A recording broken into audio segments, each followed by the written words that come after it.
let's talk about the newest palette from Adept Cosmetics. It is the Rhnull Palette, and I had no idea what Rhnull is, and it's a super rare blood type. Per Google, less than 50 people in the world have this blood type. So this is a very different, more scientific concept for an eyeshadow palette, and we have the new plastic packaging that we have seen with the most recent Adept Cosmetics palettes.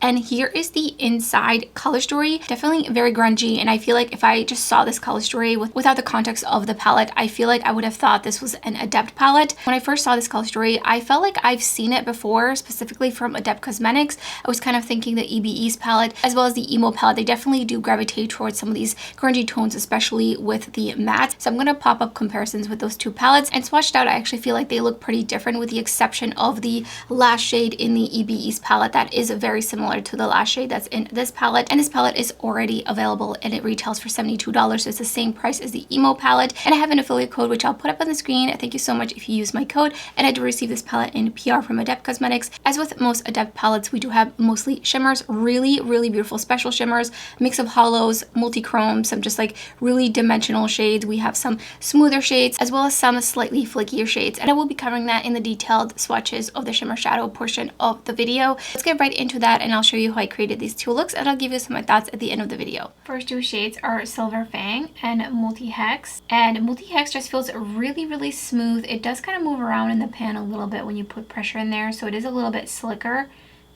And Silver Fang definitely feels like it has a slightly flakier particle size, but it does smooth out. And it is pretty opaque. Super beautiful silver. And then Multi-Hex is a red with a like lighter grayish base, so you can have it a little bit sheer or you can build it up, but you can see it is definitely like more of a flake particle size, and it's also hollow. Silver Fang is silver with pink flecks throughout it. Multi-Hex is a pinkish red that shift orange gold all the way to lime green at a really harsh angle, and it has the hollow. You can see it close. Next two shades are Iron Nexus and Ghost Wire, and both of these feel like the drier texture from Adept Cosmetics. Love Iron Nexus. I mean, this is, oh my gosh, such a beautiful everyday shade. And then Ghostwire has a aqua base, like a tealish aqua base with a pink reflect, and it shifts to gold to lime green. While Iron Nexus, the base is like a warmer tone brown with a silvery reflect. Super shiny. We have Synth Moss and Pixel Phantom. Both of these are dry, smooth formulas. Synth Moss definitely so far has the smoothest, smallest particle size. And Pixel Phantom is just super sparkly, especially in comparison. Like, there's definitely sparkle in the shade. Ooh, this one is so interesting. Love both of these in here. Synth Moss has a smoky base with bright green particles throughout it, and it shifts to red. It's so interesting. I feel like I see a little bit of plum in there in between the shifts as well. It is such a stunning shade. And Pixel Phantom also has a darker base, more like a charcoal with a silver reflect to it, very smoky. Shadow Circuit and Electric Viper, both of these are a little bit flakier. Specifically, Shadow Circuit definitely has a larger particle size, and they don't feel overly emollient.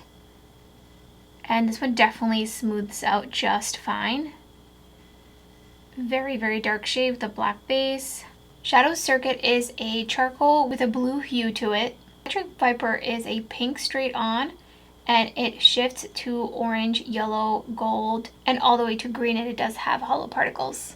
And once it's smoothed out, it's definitely even smoother than a Shadow Circuit when it's smoothed out. And the last two shades are Venom Pulse and Ensorcellement. And Venom Pulse does feel like it has just a little bit of a thicker feeling to it, especially if I'm swatching it. And these are both very smooth. Venom Pulse is Pinky Peach straight on with a almost transparent, it shifts to light yellow, green to blue. And Ensorcellement, a chartreusey green that shifts to a more true forest green. And it has a lighter base to it, so it's not truly a black base multi-chrome. I prime with the Morphe eyeshadow primer. Going in with Toxic Foam. And I'm starting it out on the outer crease and then blending it inwards. so that I have the most opacity on the outer part here.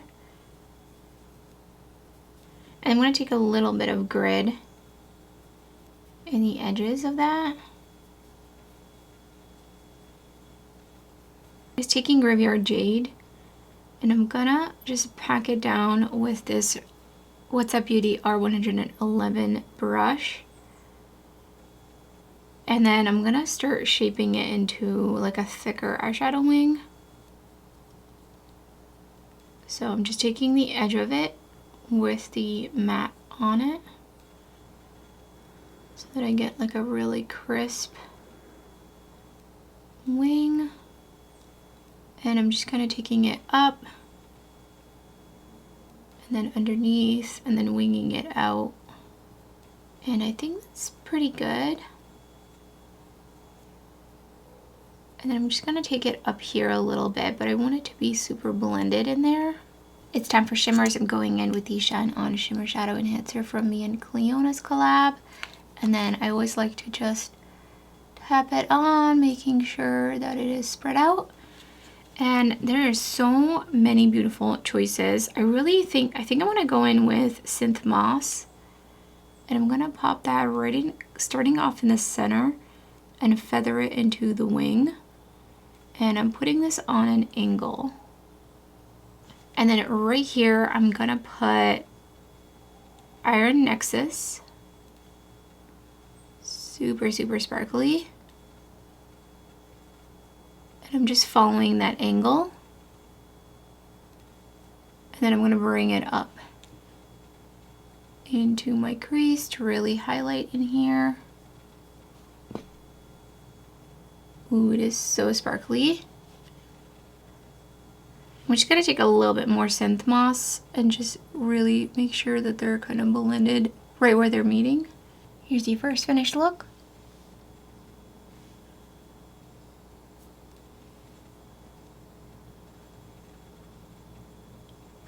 For the second look, I'm gonna do very simple, just 2 eyeshadow look, and I'm taking Oracle. And I'm popping that right in the crease. And then I'm just blending that up and out, higher and higher into my crease and above my crease. And I primed again with the Morphe eyeshadow primer. Putting down some Shine On Shimmer Shadow Enhancer. I'm going to put it all over the lid. And again, just tap it out. And I'm going to be using Ghost Wire, which this shade is a little bit flaky, but since I have the tacky primer down, it should apply. Oh yeah, it's applying really, really nicely. Very easily. I feel like the base is not as obvious in it now that I have it on the lid as I kind of thought it was going to be. And then I'm taking my finger and I'm actually going to layer on a little bit more. And I feel like this definitely made it even more opaque.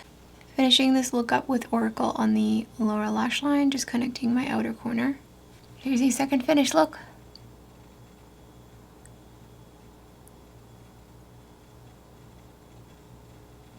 I'm pretty familiar with the Adept Cosmetics formula, from the mattes to the shimmers and the varying textures of shimmers that they have and varying opacities as well. And I experienced no issues creating these two. I think their mattes are really easy to use, and they've definitely improved quite a bit from the first time that I've ever used Adept Cosmetics, which was over 5 years ago. I want to say 2020, maybe 2019 was the first time I tried them out. I find their mattes to be really reliable. And what I mean by that is I will reach for them on a day where I'm getting up in the morning and I'm getting ready for work to go into the office.